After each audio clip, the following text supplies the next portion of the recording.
Hai, shalom everybody. Shalom saudara-saudara yang terkasih di dalam nama Tuhan Yesus. Kembali saya, Captain Rico Setamavela, on air again, live again. Akhirnya kemarin keadaannya berantakan, jadi belum bisa live memenuhi permintaan saudara-saudara terkasih. Hari ini izinkan saya share sedikit mengenai pengalaman saya kemarin menghadapi COVID-19. Wow, penyakit yang luar biasa, cukup menyakitkan. Saya ditanya kapan awal kenanya, saya nggak ingat. Tetapi waktu itu akhir Februari saya terbang ke Jeddah, keadaan saya sedang sakit. Tiba-tiba sakit pagi itu, saya sampai dokter datang ke pesawat, kasih obat sama saya, periksa, tapi saya dinyatakan oke, saya terbang. Kemudian saya nyampe di Indonesia, nggak berapa lama kemudian saya terbang lagi ke Jeddah. Hari itu saya agak nggak enak badan, tetapi masih oke. Sampai di Jeddah langsung kembali ke Jakarta lagi. Nah, pada saat tanggal 8 itu saya kena panas atau demam tinggi. Kemudian saya ke rumah sakit, saya dikasih antibiotik, saya dikasih obat, sembuh lagi. Tanggal 15 saya ngerasa badan gak enak. Tanggal 16 badan saya mulai demam, batuk, kemudian tulang-tulang mulai sakit. Terus setiap hari tanggal 16, terus tiap hari. Kemudian saya pergi ke rumah sakit, salah satu rumah sakit besar. Saya dikasih obat 3 hari. Obat tersebut lumayan nahan untuk antibiotik untuk paru-paru. Kemudian saya di ronsen, periksa darah. Darahnya lumayan bagus saat itu. Tapi hasil ronsennya menyatakan saya kena bronchopneumonia. Nah, 3 hari dikasih obat ternyata nggak sembuh, batuknya makin tinggi, makin eskalasi, panas saya setiap hari masih ada. Saya datang lagi ke rumah sakit tersebut, dikasih obat 5 hari. Setelah dikasih obat 5 hari, saya juga nggak membaik. Dan akhirnya batuk saya makin parah. Setelah 5 hari, saya datang lagi ke rumah sakit tersebut untuk periksa corona. Tetapi saya tidak dapat slot. Saya ke UGD, saya minta dirawat di UGD, mereka give up. Akhirnya mereka menyarankan saya untuk pergi ke Wisma Atlet. Dari situ saya pergi ke Wisma Atlet, tetapi Wisma Atlet itu hari itu tanggal 23 pas lagi dibuka. Tapi belum boleh masuk. Akhirnya saya nggak bisa, saya pergi pulang.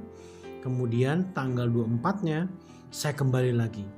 Tanggal 24 saya masuk ke Wisma Atlet, sampai tanggal 25 sehari 2 hari di situ saya nggak ada yang menghandle sama sekali.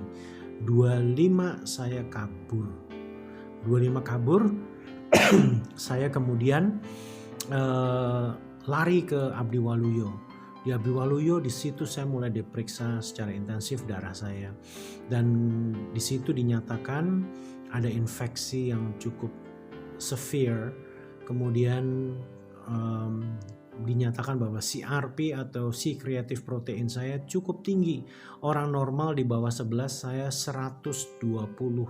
Dan langsung dinyatakan bahwa ini suspected highly contaminated by COVID-19. Saya dinyatakan positif oleh Abdi Waluyo dan saya disuruh ke rumah sakit rujukan. Kemudian dari situ saya pulang ke apartemen isolasi.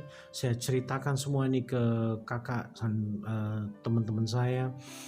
Kemudian badan saya demam seharian sampai besoknya saya mulai terkapar. Tetapi puji Tuhan, keesokan harinya keluarga dan sahabat dan teman-teman bisa cari ambulans buat saya. Akhirnya ambulans datang ke apartemen, pick up saya, dobrak pintu, kemudian mereka pakai peralatan lengkap keluar bawa saya ke Rumah Sakit Persahabatan. Di Rumah Sakit Persahabatan saya masuk UGD, dirawat kurang lebih 2 hari di UGD, dan cukup mengerikan. Lihat kanan kiri ada yang koma, kanan udah susah nafas. Terus yang di depan saya batuk darah, yang di sana bapak tua juga ada susah nafas. 2 orang di sebelah pojok kanan juga keadaannya payah sekali, kiri 2 pojok payah. Wah, di situ saya udah mulai panas, gak enak lagi, badannya udah demam, batuk luar biasa. Tetapi hari itu saya tergerak untuk berdoa. berdoa bukan untuk saya sendiri, tetapi saya minta Tuhan izinkan mereka disembuhkan, izinkan mereka boleh diselamatkan. Akhirnya apa yang terjadi? Saya putar lagu pujian cukup keras, saya mulai doain mereka satu-satu. Saya sampai minta sama teman saya Jimmy untuk memainkan lagu. Sekalipun aku berjalan dalam lembaga kelaman, aku tidak takut bahaya. Engkau gembala yang baik, engkau gembala yang baik. Itu lagunya. Terus, sekalipun ku berjalan dalam lembah kekelaman, tak akan gentar ku melangkah, sebab engkau besertaku. Itu dimainin pakai instrumen saksofon, dibuatin malam itu, langsung saya share, saya kerasin supaya mereka dijamah melalui pujian. 2 hari saya di UGD, kemudian saya dipindah ke ruang isolasi. Di ruang isolasi saya sendiri. Disitulah rasa mencekamnya saya, keadaannya luar biasa menyakitkan. Tahu nggak, demamnya ini kalau Bapak lihat Ibu, ini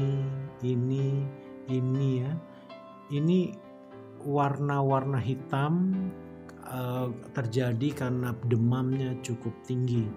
Jadi udah tulang belakangnya sakit semua, telapak kaki sakit semua, kemudian panas, kemudian batuk, wow, kemudian nafasnya jadi pendek.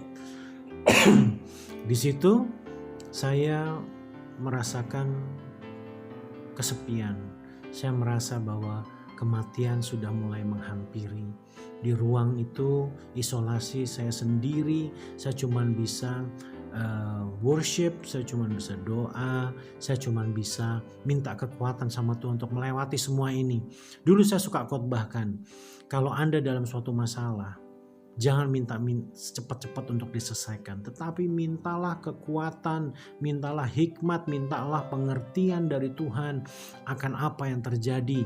Mintalah Tuhan memegang tanganmu supaya engkau bisa melewati. Dan itu saya minta. Saya kemarin mau minta kesembuhan rasanya malu banget. Kenapa? Karena Tuhan sudah terlalu banyak buat sesuatu yang ajaib dalam hidup saya. Karena begini, keadaannya semakin kritis. Saya mulai menghadapi kematian saya, tetapi saya bilang sama diri saya gak boleh khawatir.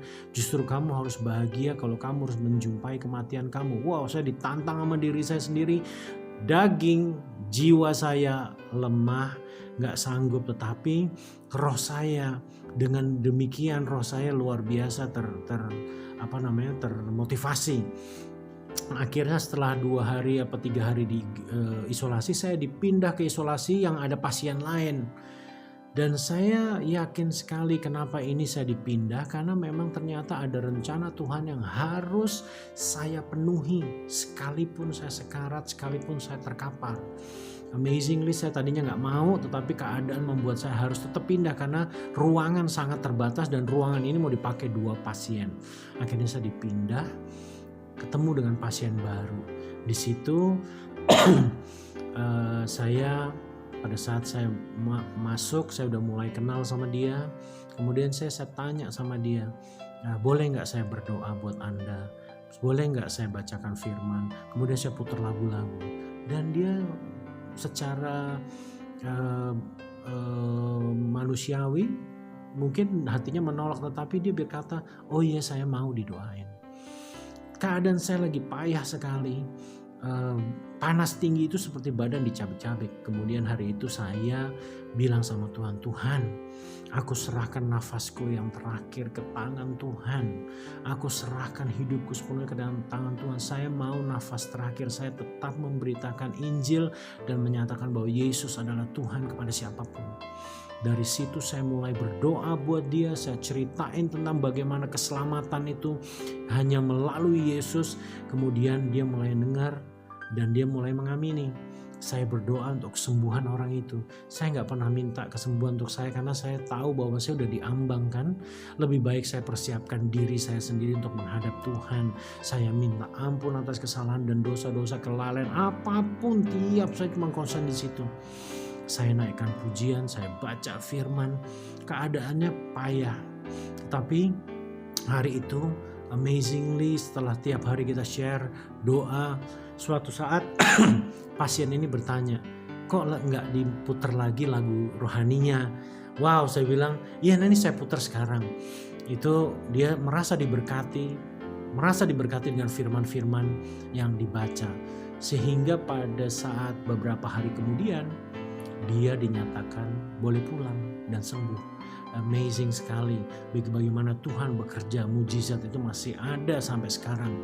Dan akhirnya dia pergi, dia menggenggam tangan saya, terima kasih untuk doanya, terima kasih untuk makanan yang saya share, saya punya makanan saya kasih sama dia, punya buah saya kasih, punya minuman saya kasih semua ke dia. Dan he felt so happy, walaupun I am in a very painful situations. Hari itu dia keluar. Suatu saat pada saat sebelum dia keluar, badan saya lumayan enak. Suatu hari saya baca firman sambil duduk.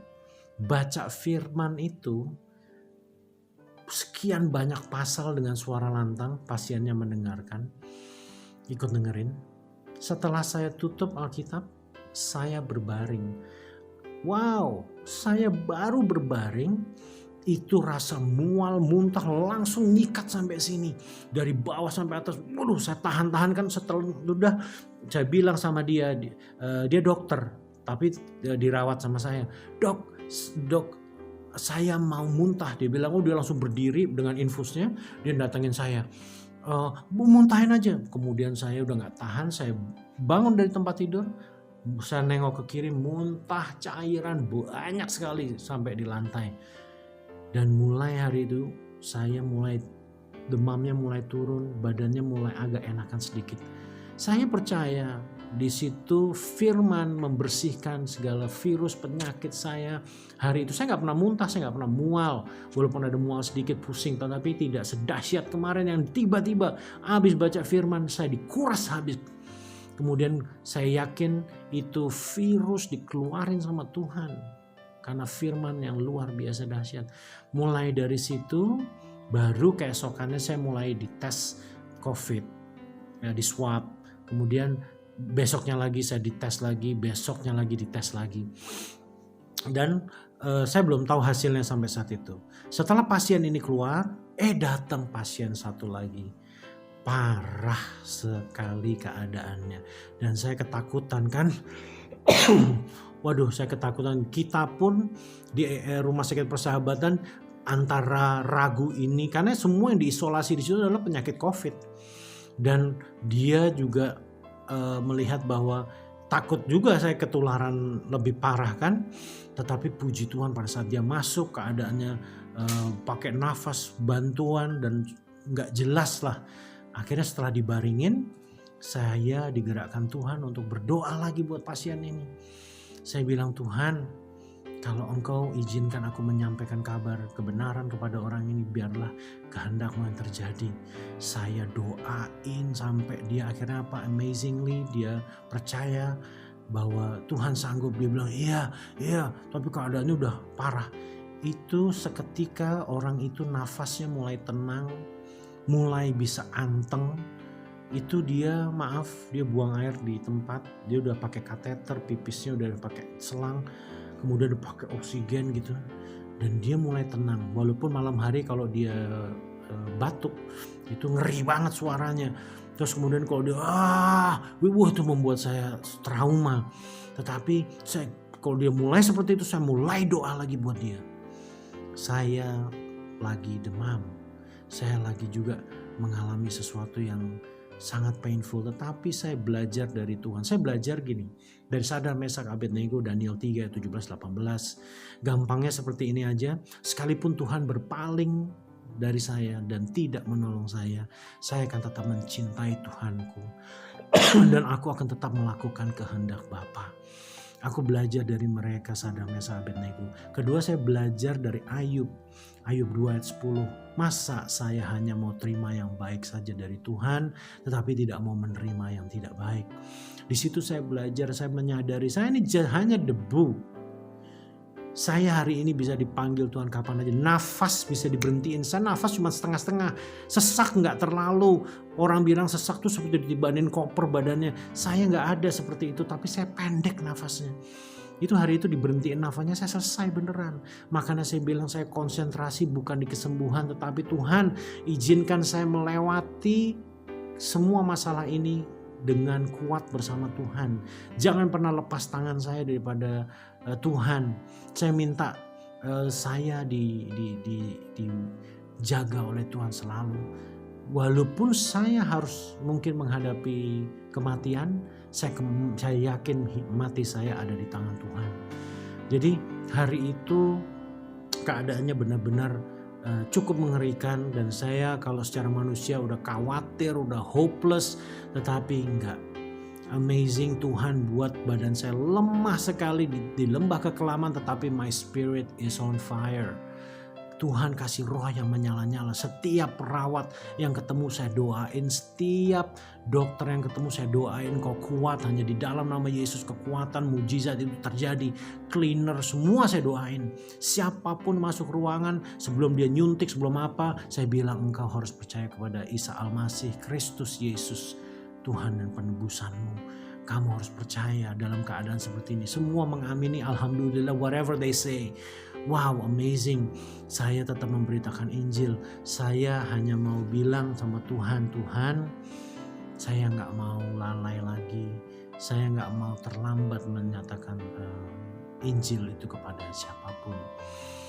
Dan hari itu, pada saat saya tidak memikirkan diri saya sendiri, saya melihat amazing sekali Tuhan buat thousands of people pray for me. Ada yang dari Australia, ada yang dari pelosok-pelosok manapun, dari banyak tempat lah. Kemudian ada satu sahabat saya namanya Om Frank, dia worshiper. Kemudian saya ditelepon tanpa basa-basi, saya disamber dengan suara yang dia teriak, dia berdoa kepada saya untuk kesembuhan saya dan jamahan Tuhan. Dan itu terjadi mulai pelan-pelan sama diri saya. Saya ngerasain sesuatu yang luar biasa menjamah saya. Saya kerasa banget badan saya mulai, wow, kenapa ini? Tapi saya mulai aminin, saya mulai worship spontan, saya mulai perkatakan amin, haleluya, terima kasih Om Frank, thank you very much for your prayer. Itu lagi panas-panasnya, demam saya ngeri banget. Itu gak enak banget. Dan tahu gak kalau demam itu seperti roh jahat datang sama saya. Kemudian bau obat yang saya minum semua keluar, nguap dari badan saya. Dan baunya kayak formalin. Formalin seperti orang kalau meninggal dikasih formalin. Jadi saya tuh bayangannya udah mati kapan aja. Wow, saya bilang suatu pengalaman yang sangat luar biasa berjalan sama Tuhan. Hari itu saya minta juga sama Tuhan, saya mau diberi roh seperti ke-12 murid Yesus yang berani mati untuk mengabarkan Injil. Saya minta sama Tuhan, kalau memang saya masih hidup, saya akan lakukan. Saya minta roh itu ada padaku. Dan suatu saat mulai berangsur-angsur, tetangga saya, pasiennya mulai bisa ngobrol, saya kasih buah lagi, saya kasih apa yang ada pada saya. Terus saya berkati tiap hari, saya share firman Tuhan, saya doain. Sampai akhirnya suatu saat tanggal 2, tanggal 3 saya diperiksa pagi, saya dinyatakan boleh pulang. Itu ronsen, tiap hari saya di ronsen, badan saya jebol kali. Tapi ya amazing, Tuhan menyertaiku. Di saat itu saya keluar, saya kan masuknya didorong gak begitu sadar. Pada saat saya keluar, ternyata tempatnya itu lorong kanan kiri, bangsal-bangsal, tempat isolasi. Saya bisa lihat dari kaca, semua pasien COVID keadaannya parah, dia pakai alat bantu nafas, semua baju dibuka, dikasih alat, I don't know what is that. Kemudian saya mulai doain setiap satu-satu, merinding, saya takut. Kenapa? Wow, ini udah ruang kritis. Pada saat saya diizinkan pulang sore itu, saya setelah mandi, saya lewati bangsal-bangsal itu, kemudian saya berdoa, dan akhirnya saya mencapai pintu pintu terluar untuk briefing dengan dokter di taman. Itu rasanya keluar dari tempat itu seperti keluar dari dalam kubur, dari ruang mayat, karena semua orang udah kritis. Tahu nggak, setiap hari saya dengar orang meninggal. Saya trauma, saya ngeri banget lihatnya, dengarnya. dan ruang saya itu ruang negatif. Jadi tekanan udaranya, jadi kok dibuka pintunya bunyi cus. Jadi dipressurize ruang saya supaya oksigennya tetap konsisten. Dan itu saya dengar orang teriak meninggal. Ini waduh ngeri deh. Tapi ya puji Tuhan, akhirnya Tuhan izinkan saya lewati semuanya. Dan saya di briefing, paru-paru saya sudah mulai membaik, fleknya sudah mulai hilang, badan saya sudah mulai kuat. Hari ini engkau boleh pulang, tetapi suruh isolasi lagi 14 hari untuk melihat apakah simptom itu masih ada. Di apartemen 2 harian saya masih merasakan demam. Batuk sampai sekarang masih ada, tetapi demam puji Tuhan sudah hilang sama sekali. Tinggal batuknya sesekali aja. Saya disuruh latihan pernafasan, dan 3 hari lalu saya boleh keluar olahraga pagi di Jalan Sudirman. Di situ saya menjumpai banyak sekali jiwa yang bisa disampaikan Injil kebenaran. Mereka kita tolong, kita kasih berkat, dan kita mulai masukkan firman Tuhan supaya mereka diselamatkan. Well, I think this is the purpose of God. Tuhan taruh saya harus sakit untuk saya bisa mungkin menginjili mereka, untuk melakukan banyak perkara Tuhan di rumah sakit, mendoakan. Dan saya yakin, saya percaya pada saat kita berdoa, orang iman berdoa, ada jamahan untuk mereka. Saya minta yang pertama adalah keselamatan jiwa mereka. Hari itu akhirnya pagi itu saya jalan, saya doain setiap jiwa. Thank you for this purpose. Thank you for experience ini Tuhan. Tuhanku yang telah menyelamatkan aku di Palu, menyelamatkan aku juga dari sakit yang mematikan.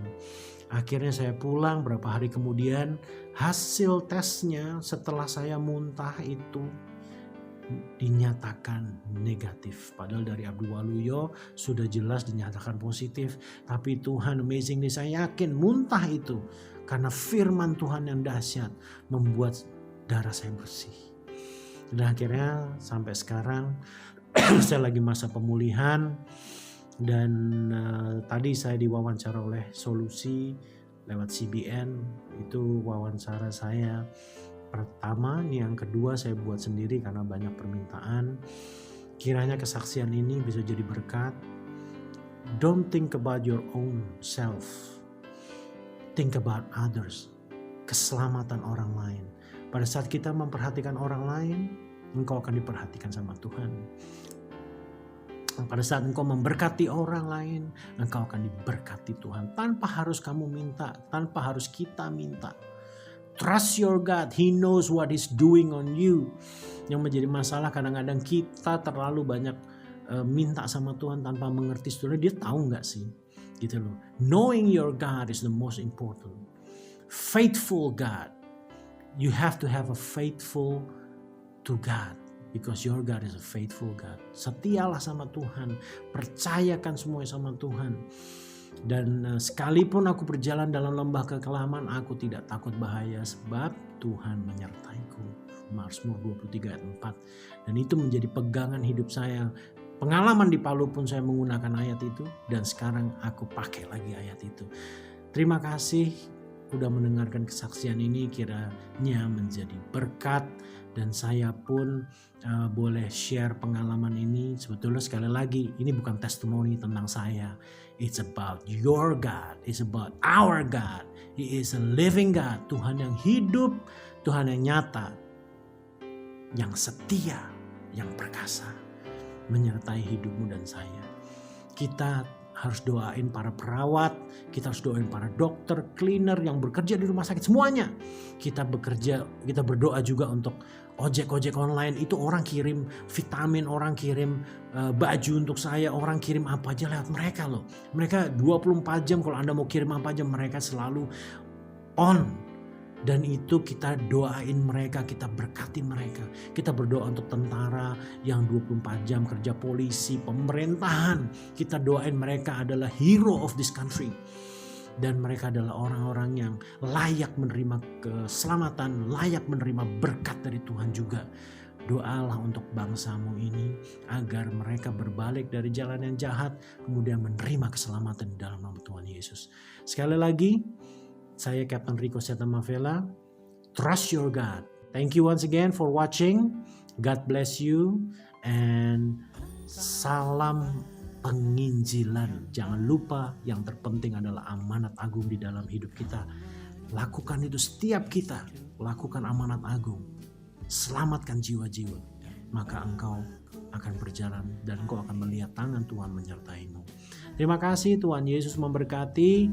God love you and I love you. And once again, God bless you. Terima kasih buat keluarga yang telah pontang-panting untuk saya. Terima kasih untuk sahabat-sahabat saya terkasih yang telah menolong saya, yang berdoa untuk saya. Thank you for everything. I don't know how to repay, tetapi aku percaya blessing dari Tuhan is upon you all. Memberkati semua kalian yang telah berbuat banyak untuk saya. Terima kasih untuk segala-galanya. Thank you for watching. God bless you. Bye-bye.